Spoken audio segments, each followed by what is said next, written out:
Welcome to Beijing, China. Oh my gosh, this is crazy. Our first time in China has been nothing short of spectacular, The most policed place I've ever been. with a few hiccups here and there. We're currently stranded. We don't have a place to stay tonight. Today, we take you on a journey to the capital city, ticking off one of the 7 wonders of the world off our list. This is truly monumental. Getting slightly emotional too. I've got a little tear in my eye. What surprised us the most was not how vast and historically rich China is, I can't get enough of it. but how the locals have treated us every step of the way. 恭喜發財！ China is fascinating, alluring, and worth discovering. Why are they shouting?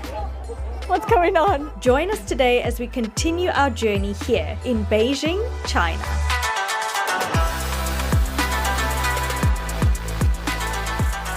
And welcome to Beijing, China. We have finally made it to the capital city, and it is the second largest city in China. With 22 million people, second biggest to Shanghai, which we were in previously, where we explored the modern city of Shanghai and then took a high-speed train for 4 hours to get here in Beijing. And this has been the capital for 850 years. And we are actually walking through the heart of Beijing, where all the thousands of history lies. So there are over 3,000 years of history steeped into all these walls. Now, don't get me wrong, we aren't history buffs at all, but you can't help but feel like this place is absolutely fascinating. And Beijing is known as the gateway to China. Most people come to this part of China because of all the history and the sites that are here. So We are going to some of the most famous sites in Beijing that they absolutely cannot be missed. We will finally discover the Tiananmen Square, the Forbidden City, and the Great Wall of China. And I cannot believe I am saying that we are going to visit one of the 7 wonders of the world. We were lucky enough to see our first wonder of the world, the Taj Mahal in India. But first,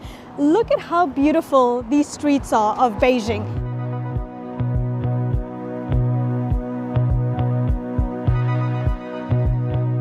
So we're walking now to the Tiananmen Square, and let's give you a first glimpse of what an average street looks like here in Beijing. So obviously very clean, as it is everywhere so far in China. Look at the little stools. Lots of these grey bricked walls on all of the building, these old houses. Some of the most charming alleyways I've ever seen. I think there are over 2,000 of these charming alleyways scattered all over Beijing city. It has a much older look compared to Shanghai, but we still have loads of bicycles everywhere. Look at all the grey bricks. It has that old Chinese style architecture, and the streets are very busy. We're now in the center of Beijing. This is where all of the tourist attractions are. So lots of people are coming out. Most people take the bicycles, and the transport in Beijing is phenomenal. What you kind of envision China to look like, I think Beijing is, where Shanghai is just way too modern. It's like a modern metropolis. You've got the old style charm of the traditional Chinese architecture, but you still have all the modern amenities that China offers. So right now we are walking around where all the history lies, just a few minutes away from Tiananmen Square, which is our first stop of the day.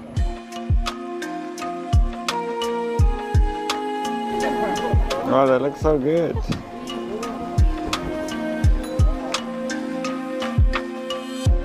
This is quite a good indication of what Beijing is like. Look how old the buildings are, but then all of the taxis are electric. So you've got the complete modern side of China, but they've still kept their traditional architecture. I see a lot of the stores have Peking in front of it, like Peking Chamber or Peking Sweets or whatever.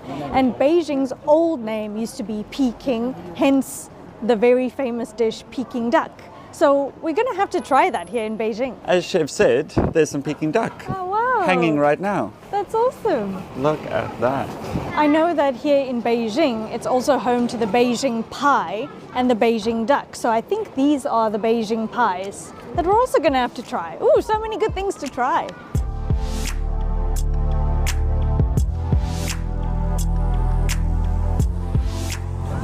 Okay, so we're both currently standing in the line to the Tiananmen Square, and I cannot believe how many people are here. From where we stood at the entrance to the actual entrance of the Tiananmen Square is 500 meters. So we are 500 meters away from entering the Tiananmen Square. The line is that long. Obviously, this is one of the most visited spots in the entire world, so we should have actually come earlier. So this is the line, and the entrance you cannot even see. It's about 500 meters all the way down there. Here is the metro station. Look how many thousands of people have come, and this is obviously the wall surrounding it, so we need to get all the way down there. Okay, so we made it through our first round of security, and you have to bring your passport. You have to book an appointment a day or two in advance. So make sure you do that. Don't just show up here, because there is a long, long line of people getting turned away for not having an appointment. As we entered Tiananmen Square for the first time, we had some pretty rigorous security checks, but having a brief walkthrough around, we then met some very interesting friends who explained more to us about where we were. You look so good. No. Okay, the king will send some order in here. Oh, really? Yeah, order here or there to all the people. What's your name? My name is Apao. Nice to meet you. You're so beautiful. Gorgeous. 他们也是 YouTuber. 3, 2, together. 3, 2, 1, go. 恭喜發財! What does it mean? Congratulations for being rich. Oh, wow. That's a good I like one. that. I like that. That's a good one.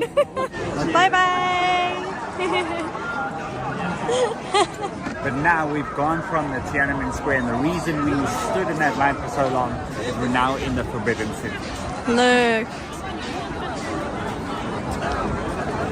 We're going through all of these little tunnels from one courtyard to the next. For this segment, we're just going to be filming on our phone, no microphone, so our audio is not going to be as good, but that's just for security reasons. You're obviously not allowed to film for obvious reasons, understandably, but we're just... don't look like the media. Yes. You can film, you can take pictures, you can do whatever. Wow, and we have made it to the Forbidden City. Wow, this is an absolutely breathtaking place. I think the rest of the tourists and locals have the same idea as we do today, to just visit one of the most fascinating places in the entire world. This is the Forbidden City. I think over 10 million people visit the Forbidden City alone per year. And I guess all 10 million have arrived today. This place is absolutely packed with tourists, tour groups, people from all over the world. We met some lovely people from Singapore, from Malaysia, from Indonesia, from the Philippines, and of course, lovely South Africa. So this has been very, very special and a once-in-a-lifetime moment to be in one of the places that has thousands and thousands of years of history. The Forbidden City is also known as the Imperial Palace Complex, and if you didn't know why it's called the Forbidden City, it's because most of the subjects were actually barred from entering this area, and of course only the emperor and his families were allowed here. Apparently only the emperor could go everywhere. Even some of his family were barred from entering certain sections of the palace. So apparently there are over 9,999 rooms in the Forbidden City, and because 9 is a very divine and lucky number, so the emperor was thought to have the most power in the entire world, so of course he had to have everything with the number 9, including the amount of rooms. So that's very, very interesting. I don't know if there are actually almost 10,000 rooms, so you might need to fact check me on that.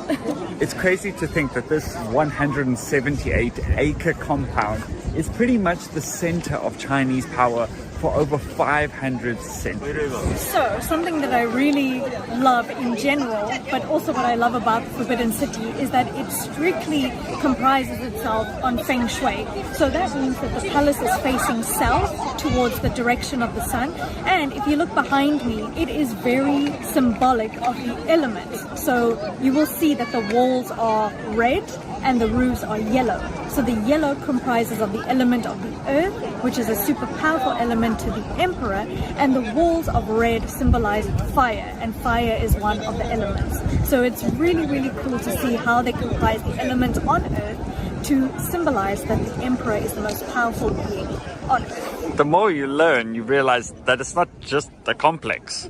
Fascinating, absolutely fascinating. And it's amazing to think that maybe 3,000 years ago, how different life was if the emperor lived here and all the important family members of the emperor lived here. Can you imagine what life was like back then?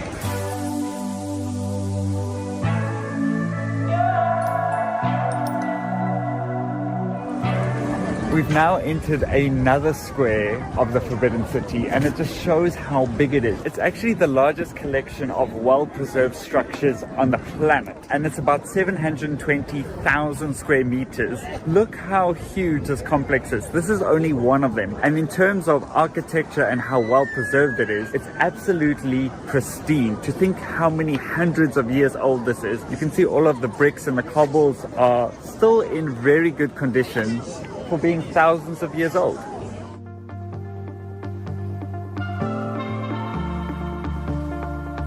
We've just walked through another gate, and there's just section after section, and right behind this wall you can then see some of the skyscrapers, and that's obviously the modern Beijing. So you can see how this is still preserved right in the center, and now you're surrounded by all the new modern buildings.